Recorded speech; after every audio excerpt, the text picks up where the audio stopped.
Este es el plan, hablar a partir de este momento con Fitzgerald Cantero, es el director nacional de energía. Nos da mucho gusto recibirlo, Fitzgerald. ¿Qué tal? ¿Cómo le va? Muy bien, muy bien. El gusto es mío, Daniel. La verdad que Muchas siempre gracias. es un gusto poder conversar y poder mirar un poco lejos, Eso, ¿no? Tener una eso. visión un poquito más a largo plazo. A veces la coyuntura no nos deja y Sí. es bueno frenar un poquito. Claro. Usted además es estudioso de la política y en ese sentido, ¿falta un poco de mirada de largo plazo en el sistema político? Y a veces pasa, ¿no? A veces uno ve que siempre como que estamos discutiendo, hay un tema, ¿no? La coyuntura caliente. Sí, sobre la mesa y se discute mucho eso y quizás a veces no se mira un poquito más lejos con otros temas, que también lo vemos con la agenda que arman ustedes los periodistas, ¿no? Pero Claro. que evidentemente la arman en función de las cosas que van surgiendo en el día a día. Y a veces es bueno tener momentos como este para decir, bueno, salgámonos un poquito de la coyuntura, ¿no? Yo recuerdo la vez que, el periodo que estuve en el Parlamento, con algunos legisladores de otros partidos, ¿no? Conversábamos de esto, de que a veces nos falta en nuestras discusiones más contenido filosófico, más discusión de la raíz de los temas, ¿no? Decir, bueno, un tema X que nos atraviesa la sociedad, bueno, ¿por qué se discute esto? Bueno, hay corrientes filosóficas que no nacen las discusiones en el momento en el que estamos. Vienen a veces algunas de siglos atrás. Claro. Si será válida la frase o la expresión de dónde venimos y hacia dónde vamos, eso hace también en la vida de un país. Exactamente. Entonces, bueno, uno que tiene ahí por formación profesional determinadas inquietudes intelectuales, siempre estamos buscando, ¿no? Decir, bueno, a ver, hoy está en entredicho el propio sistema democrático, está en entredicho. Exactamente. A nivel mundial. O sea, hay una ausencia claramente... Sí, la democracia es suficiente como para abarcar todas estas problemáticas actuales. Hay como una especie de ausencia de liderazgos o de debilidades de liderazgo a nivel global. Entonces, las democracias se van resintiendo. Veamos lo que está pasando en Francia, ¿no? Y no es algo de ahora. Uno empieza a mirar y mira 10 años atrás habían algunos indicios y 20 años atrás habían otros. Entonces, nosotros desde Uruguay, pequeño país al sur de América, que tenemos una democracia plena, que estamos en los rankings internacionales muy bien catalogados, bueno, no por eso, y ahora que se viene de recordar los 50 años del golpe de Estado, no por eso uno tiene que pensar que todo está dado y que esto es algo natural que lo vamos a tener siempre, sino que es algo que lleva su trabajo y que es importante que los partidos políticos, que el sistema político más allá de los partidos también piense y actúe en consecuencia. ¿No? He aplicado la metáfora del agua, creíamos que había agua para siempre y un día nos hizo reflexionar y decir, bueno, ¿y acá qué pasó? Con la democracia es igual. De hecho, luego de la pausa vamos a estar hablando con Mariana Zavala, periodista y editora, sobre 2 libros. Uno de ellos tiene que ver con esto que usted acaba de decir. Estuvimos hablando con Fito Garcé y el libro que hizo con Fernanda Boidi habla de la democracia ante el espejo, con la necesidad de revisar y de atender lo que en principio puede aparecer como una rajadurita en la pared, puede transformarse en algo más serio, hay que atenderlo ahora, ¿no? Exactamente. Es una discusión y un análisis apasionante y necesario. Y necesario, sobre todo además en este marco de la conmemoración de estos 50 años del golpe de Estado. Sin dudas. Fitzgerald, si hay un tema que no admite distracciones con esa mirada prospectiva útil y necesaria, es el de la energía. ¿Podemos decir hoy que Uruguay hasta el momento es un ejemplo en el mundo? Yo creo que Uruguay ha hecho cosas a lo largo de la historia que le permiten estar hoy en una situación en la cual en algunas facetas, en algunos sectores, estamos primereando o estamos en el pelotón de los primeros, ¿no? Bien. Que eso es lo importante, ¿no? Entonces, primero me parece que es bueno decir o preguntarse, ¿no? A mí me invitan 2x3 a distintos lugares a exponer sobre la política energética, sobre cómo estamos parados y qué sé yo, y a mí me gusta siempre arrancar diciendo si estamos o no parados en una política de Estado, ¿no? Entonces, primero defino, bueno, ¿qué es una política de Estado?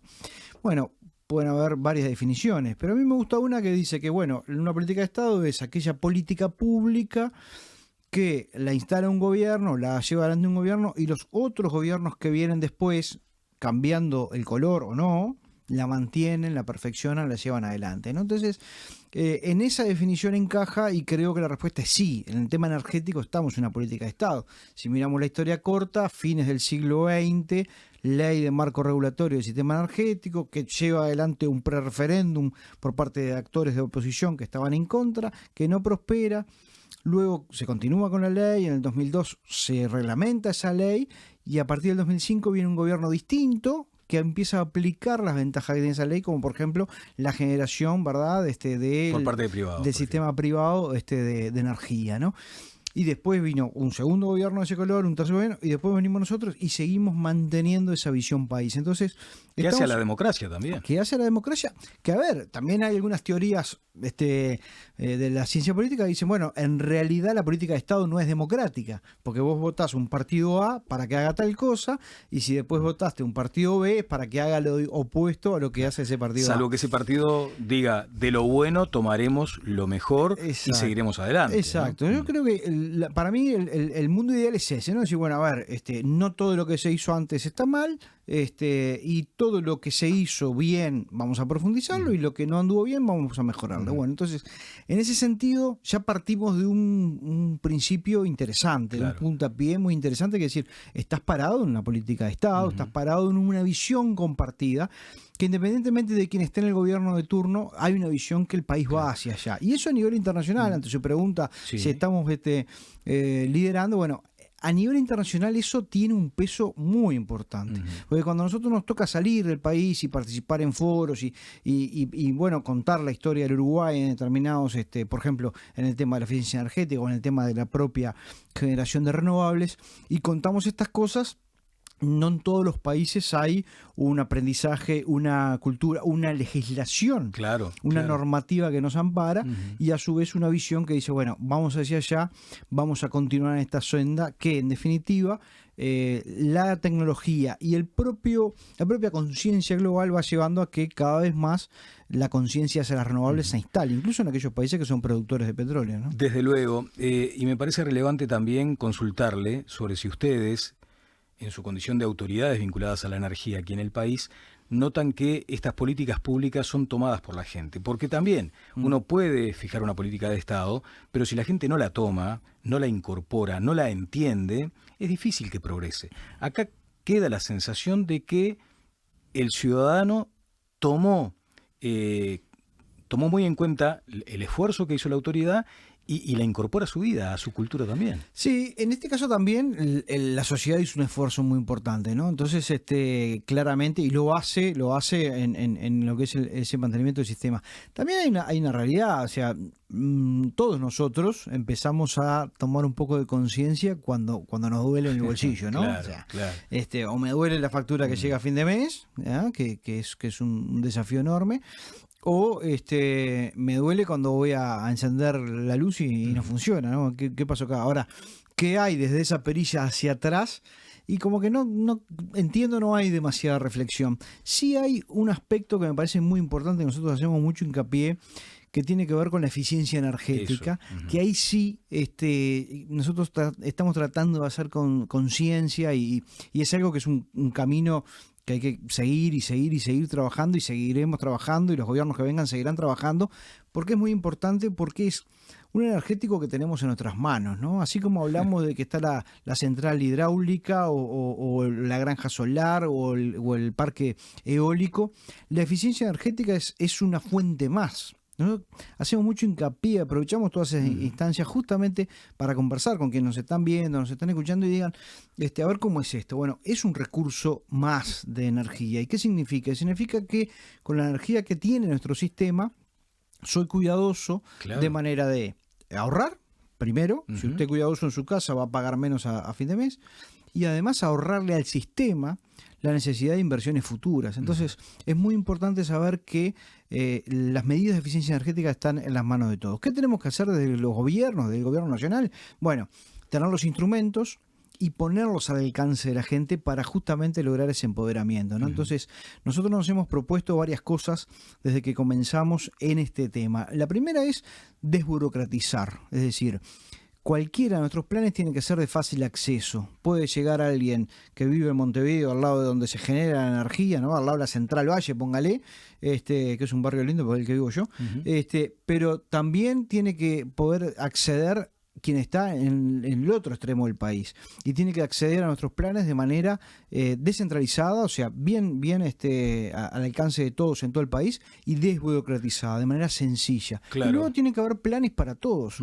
Usted está en el agro, tiene un plan de eficiencia energética. Usted está en la industria, tiene un plan de eficiencia energética. En la educación, en los medios de comunicación, en el lugar donde usted se mueve, en su domicilio, en su hogar, tienen que haber planes que permitan que usted, si hace una inversión de eficiencia energética, que va a tener ya de por sí, por el solo hecho de haberla realizado, el retorno económico que eso le va a significar, bueno, que tenga también un apoyo que le permita amortizar más rápido esa inversión y darse cuenta que es un camino que es bueno recorrer. Bien, Fitzgerald, dígame, porque es como usted mencionaba, hay mucha gente que está en este momento mirando esta entrevista y dicen, sí, pero a mí todavía me resulta caro la energía.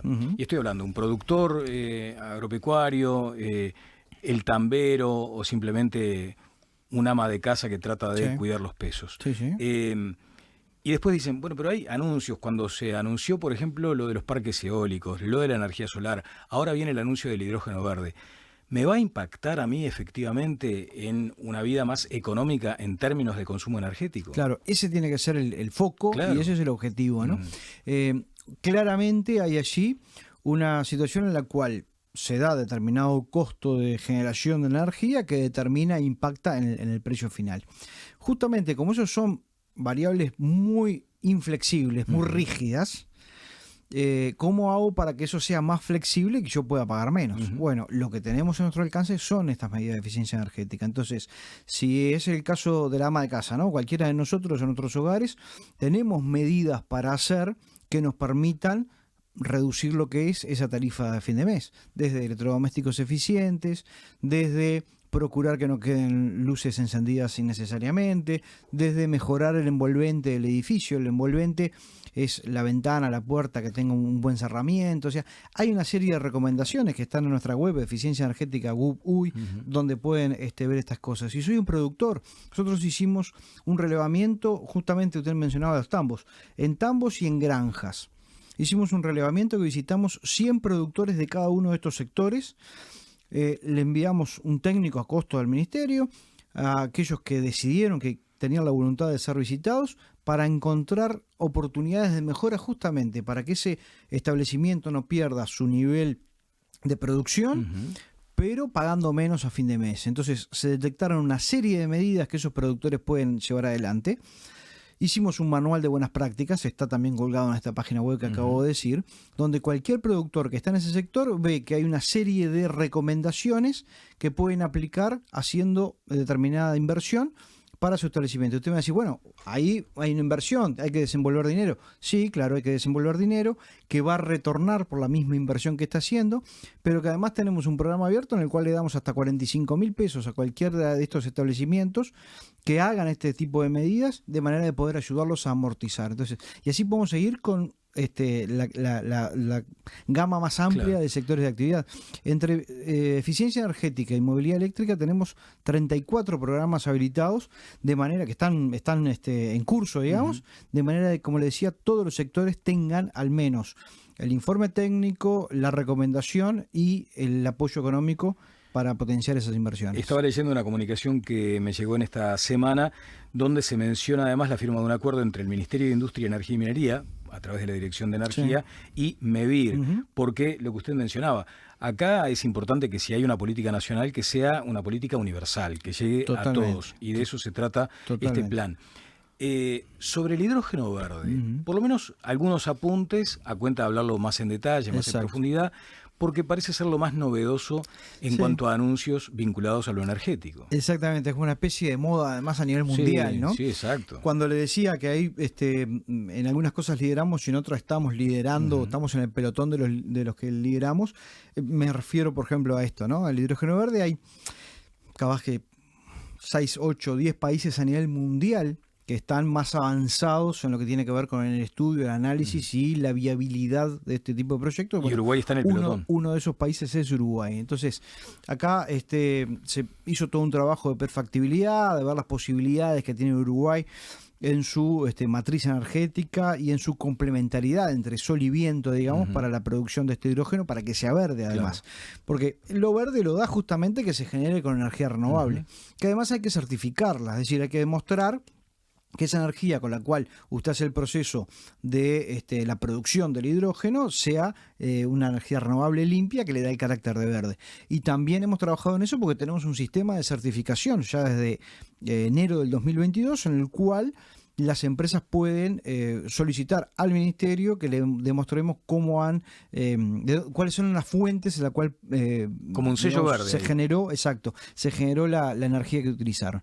Entonces, de ese modo tenemos una certificación, tenemos la factibilidad que demuestra que la complementariedad del eólico y el solar es posible, y tenemos después una serie de ventajas como país, ¿no? O sea, claramente la estabilidad económica, el respeto por las reglas de juego. Claro. Son cosas que obviamente cuando un inversor extranjero, ¿no? Jugadores globales que dicen, bueno, ¿dónde vamos a poner nuestras inversiones? Miran América Latina, bueno, tenemos esa ventaja de que Uruguay es una buena puerta de entrada y está siendo visto de esa manera. Sí, y ahí le van a hacer la pregunta del momento, ¿no? ¿Qué pasa con el consumo de agua de estos emprendimientos? Sí. ¿Cuánto toma de agua y de dónde la toma? Exacto. Bueno, el agua se toma de perforaciones. Nosotros hemos estado muy pendientes de esto y muy celosos de que los informes técnicos sean claros en esto. Se están haciendo algunas elaboraciones también a nivel de facultad, es decir, buscar el respaldo técnico y académico, pero los técnicos del ministerio nos aseguran que las tomas son, como digo, de pozos, y que la utilización de agua, la cantidad de agua a utilizar para este tipo de emprendimientos bastante grandes también, es un porcentaje mínimo, muy mínimo respecto a otro tipo de producción, como puede ser la actividad arrocera, ¿no? Que también demanda una cantidad de agua. Entonces, sí, se mencionaba la industria frigorífica también, consumiendo mucha agua. Sí, entonces ahí nosotros tenemos esa tranquilidad que, obviamente es algo que tiene un testeo permanente y un control permanente, porque tenemos que ser muy cuidadosos de eso, obviamente. Pero bueno, obviamente la coyuntura que estamos teniendo con el tema del agua deja la sensibilidad a flor de piel, ¿no? nos pone alertas, y está bien, está perfecto que nos ponga alertas, y creo que es bueno que estemos sobre esas cosas y las miremos con detenimiento, ¿no? Director, en el cierre, Uruguay va a ser, si se quiere, la capital de la energía en el mundo en noviembre. Hay un evento de alta relevancia ahí. De alta relevancia, del 6 al 10 de noviembre. Tenemos dos organizaciones. Uruguay integra varias organizaciones internacionales de la energía. Una de ellas es la Organización Latinoamericana de Energía, que cumple este año 50 años además. Somos 27 países en América Latina y el Caribe que la integramos. Y esa organización todos los años celebra la Semana de la Energía. Y esa Semana de la Energía va, circulando en sus sedes, ¿no? El año pasado nos propusimos que Uruguay fuera sede, hubo puja con otras ciudades y se votó a la interna de esta organización, y por más de 2/3 ganó Uruguay para ser sede de esta Semana de la Energía. Y a su vez, otra de las organizaciones que integramos es la IRENA, que es la Agencia Internacional de Energías Renovables, que es una organización que reúne a más de 160 países, creo que andamos en 163, porque se estaba adheriendo uno más hace poquitos días, entonces estamos más o menos en 163 países, que lo que hace son foros de inversión en renovables regionales. Y también el año pasado nos tocó presidir el consejo de esa organización, de IRENA. Nos propusieron a Uruguay como sede para América Latina de ese foro de inversiones, y vamos a hacer ambas cosas del 6 al 10 de noviembre, algo relevante que va a contar con la presencia de las autoridades energéticas de la región y de otros países del mundo, donde vamos a estar además vinculando lo que tenemos que hacer los gobiernos, ¿no? Vincular a los sectores privados, facilitando el desarrollo de negocios, buscando oportunidades de, no solamente para Uruguay, sino también para la región, de instalación de nuevas inversiones en energías renovables, con todo esto, ¿no? Con temas de hidrógeno, con temas de ir renovando las matrices, vecinos que tienen todavía mucho por hacer en el camino de las renovables. Va a ser un evento muy importante, que estamos trabajando mucho, y dentro de poco seguiremos con más detalles para seguir conversando. Esperemos contar con un muy buen nivel a nivel internacional, local, y con mucha participación de la gente. Bueno, muchas gracias, Fitzgerald.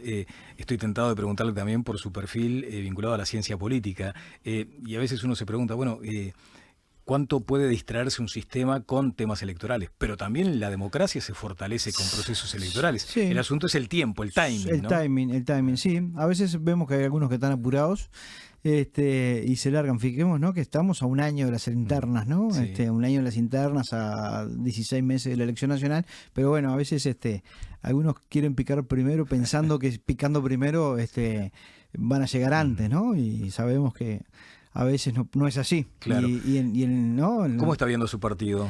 Bueno, nuestro partido es un partido que estuvo fuera del gobierno durante 15 años y eso fue algo que evidentemente lo lesionó. Decía, había una frase que se llama el poder desgasta, pero más desgasta no tener poder, ¿no? Entonces, eso es así. El último gobierno colorado tuvo que administrar una crisis brutal que todos lamentamos y sufrimos. Y yo creo que algunas de esas facturas todavía las sigue pagando el partido, cuando antepuso los intereses del país a los partidarios, ¿Y cómo cosa que debió hacer y lo hizo muy bien. ¿Cómo debe lidiarse con un programa con un partido además muy magro en intención de voto, cuando asoman además como tendencias, corrientes, figuras, perfiles? Yo creo que nos hace bien, a pesar de que digo que a veces se está apurado y si algunos se autoproclaman, me parece bien que existan varias opciones, ¿no? Yo creo que daría para una larga y linda discusión, ver cuáles han sido los efectos que tuvo la forma en que generamos la oferta electoral, es decir, los efectos que tuvo la reforma del 96 en partidos como nosotros, la importancia que le damos a las elecciones internas, que dentro del sistema de partidos debemos ser los que más importancia le asignamos a las elecciones internas de los colorados. Entonces, de cómo armar las listas después para diputados, que no se acumula, o sea, hay una ingeniería ahí electoral muy importante que yo, una oportunidad que he tenido, he ido marcando y diciendo de alguna manera, bueno, debemos tomar las elecciones internas de la forma en que las hemos tomado hasta ahora. ¿No tendremos ahí un esquema de ingeniería electoral a revisar y a pensar un poquito más